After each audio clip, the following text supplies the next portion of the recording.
Assalamualaikum Sobat Namis dimanapun berada. Kita akan lanjutkan part terakhir, part ke-10 untuk pembahasan soal prediksi OSK 2026.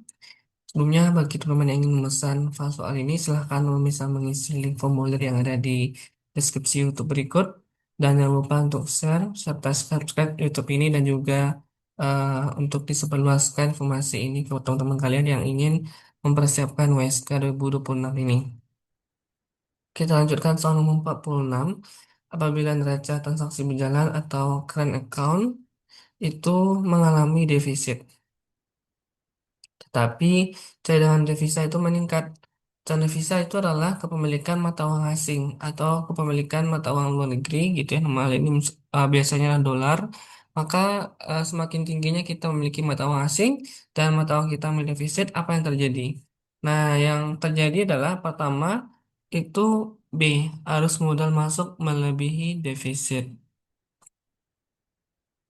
Apa maksudnya? Cadangan devisa itu adalah aset keuangan atau kepemilikan atas kepemilikan falas ya. Jadi cadangan devisa itulah kepemilikan sejumlah mata uang asing atau falas yang dimiliki oleh bank sentral, dalam hal ini BI. Nah, tujuannya untuk menjaga biasanya kalau cadangan devisa ini adalah nilai tukar. Misalkan satu USD sekarang BI terus mengontrol agar di bawah dari 17.000. Pernah dalam mekanisme pasar itu 17.000 tapi diintervensi lagi. Nah, lewat dengan cara cadangan devisa. Jadi cadangan devisanya semakin apa? Kalau ingin mata uangnya mungkin di sini adalah tidak $1 itu agar di bawah dari 17.000, maka pemerintah atau bank sentral berusaha untuk menjual cadangan devisa agar mata uang kita itu nilainya stabil. Nah, apabila cadangan devisa Indonesia naik, maka neraca transaksi berjalan defisit 20M itu total neraca pembayaran balance of payment-nya masih mengalami surplus. Nah, artinya adalah kalau misalkan dia defisit ya, karena current account itu adalah eh, kegiatan ekspor dan impor khusus untuk barang dan jasa. Transaksi berjalan itu adalah barang dan jasa. Artinya adalah ekspor impor barang dan ekspor impor jasa dan nilai hasilnya kalau dia defisit berarti impor melebihi ekspor.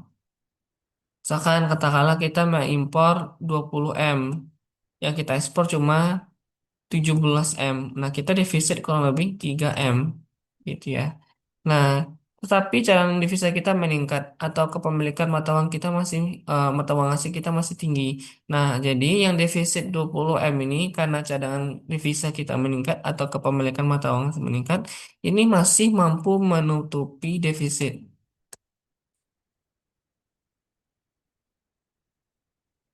Nah, gitu dia. Biasanya adalah kalau dia defisit, cadangan devisa itu turun. Tapi kalau jika cadangan devisanya masih tinggi, nah itu kondisi yang masih memungkinkan lah arus modal masuk itu masih melebihi defisit.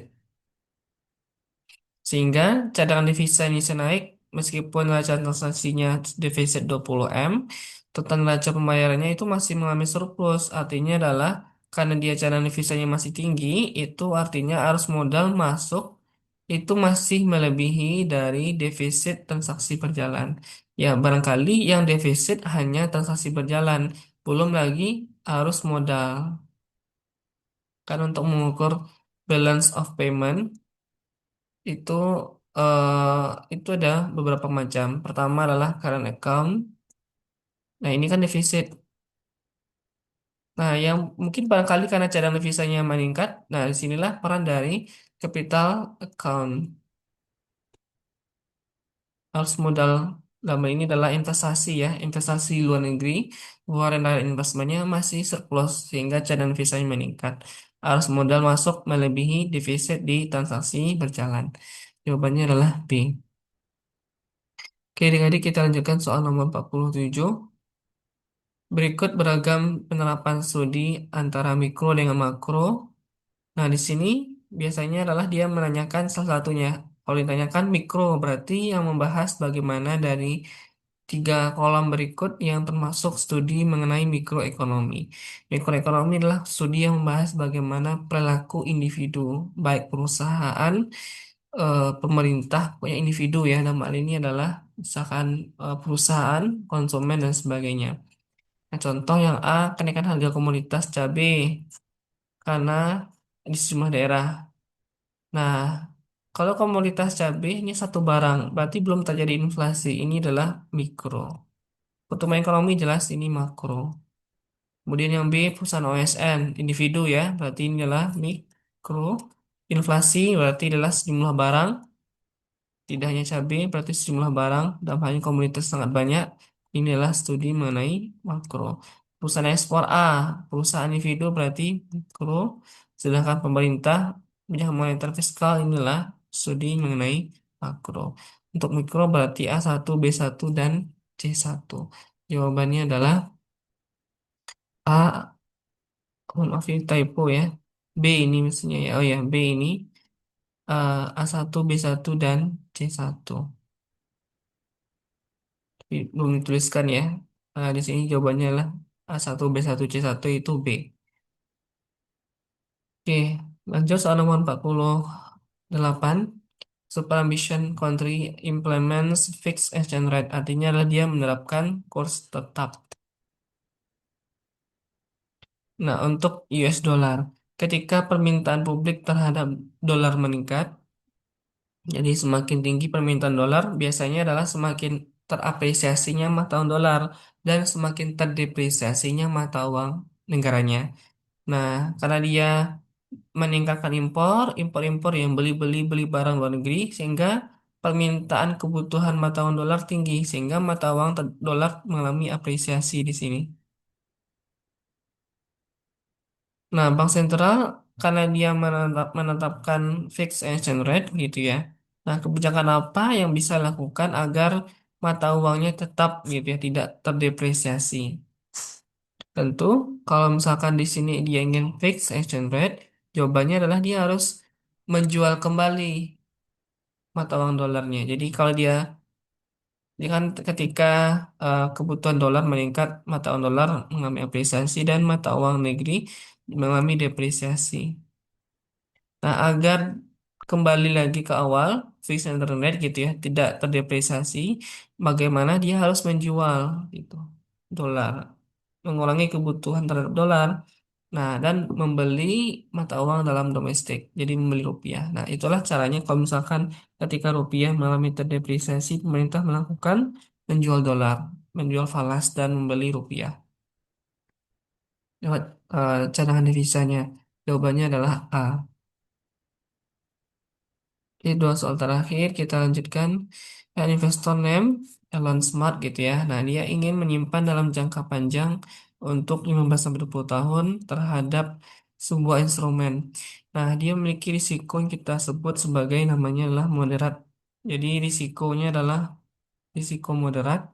Nah, instrumennya yang bisa dilakukan secara manajemen yang baik dan mudah memiliki likuidasi yang baik gitu ya, yang lancar dan tidak apa namanya dan dia itu nggak bisa mau memonitor ya naik turunnya instrumennya misalkan apakah saham dia nggak ingin terus memonitor tapi dia ingin menjaga yang ya, instrumennya itu tahan jangka panjang, memiliki likuidasi yang baik dan tidak harus memonitor langsung tiap saat.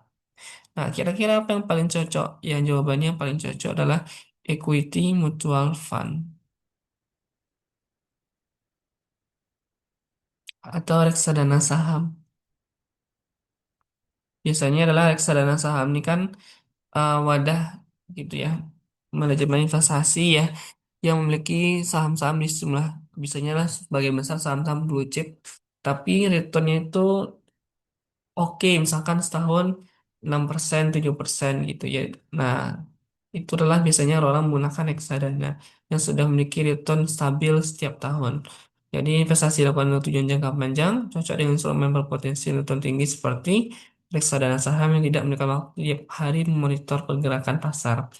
Apabila investor memiliki toleransi moderat dan dalam berinvestasi, maka lebih cocok menggunakan reksadana. Tapi kalau misalkan risikonya adalah rendah, mungkin dia lebih ingin pilih seperti corporate atau dia ingin membeli obligasi pemerintah. Tapi kalau dia ingin memiliki risiko tinggi, dia bisa membeli high risk corporate bonds dengan tentu high risk, high return. Kalau dia moderat, pilih di tengahnya dia adalah reksadana. Jawabannya adalah B. Yang sudah memiliki biasanya lah fix return tiap tahunnya itu sudah ditetapkan reksadananya. Jenis reksadanya banyak. Silakan teman bisa melihat contoh mungkin di aplikasi banyak sekali. Contoh di Bibit barangkali ya. Ini bukan promosi dan sebagainya. Terakhir, selama 50, harga emas mengalami kenaikan pesat saat awal September hingga pertengahan Oktober akibat tensi gelombang tarif China dengan US. Nah, mengapa hal ini terjadi? Jawabannya adalah B. Emas itu dianggap sebagai aset aman ketika situasi seperti uh, kebijakan tarif yang tidak pasti, kemudian perang saat sekarang ini. Nah, orang-orang berbondong untuk membeli instrumen yang yang memiliki volatilitas yang tidak terlalu tinggi, aman dan memiliki return di masa yang akan datang. Sehingga emas dijadikan sebagai aset yang teraman untuk mengendalikan inflasi dan ketidakpastian dari uh, komoditas atau volatilitas harga dan sebagainya.